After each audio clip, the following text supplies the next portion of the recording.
Now we will see how transportation takes place inside the plants. So what all materials are getting transported within the plants?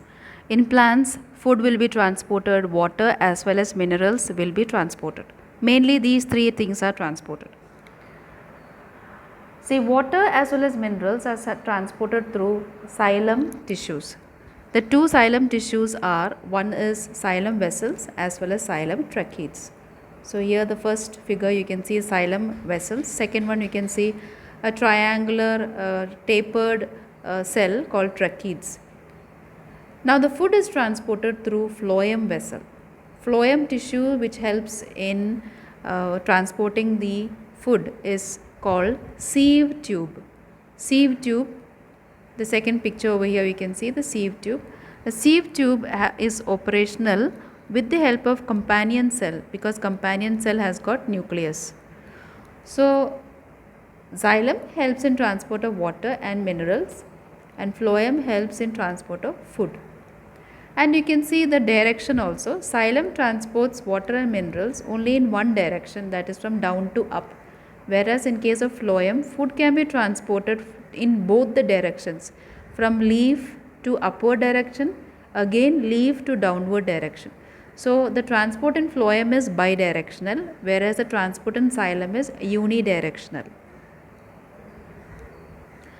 There are two methods by which water and minerals are transported. One is root pressure method, which is concentrated in the root area, and the other is transpiration pull.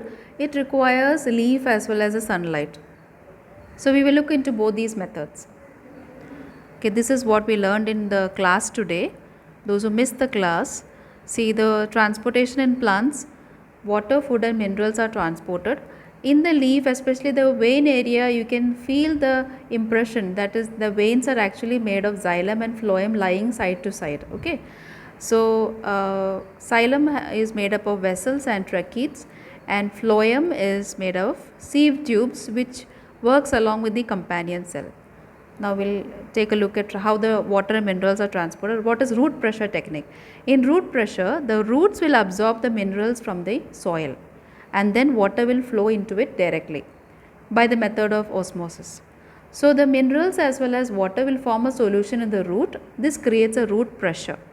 So from the roots, now water and minerals will flow into the areas where, that means they will flow towards the stem because there the pressure is less. So this is one way how the minerals and water is transported, but the pressure created by the root is less. So the plants use a second method also, that is called transpiration pulled. In this method, sunlight is required. With the help of sunlight's energy, because of the heat, water escapes out from the leaf through the stomata. So the leaf xylem will not have water. The leaf xylem will pull the water from the stem xylem. Similarly, the stem xylem will pull the water from the root xylem. So in that way, along with the water, minerals will also get transported. Now you can see the xylem transport is unidirectional. So these are the two methods the plants use. One is root pressure and transpiration pull.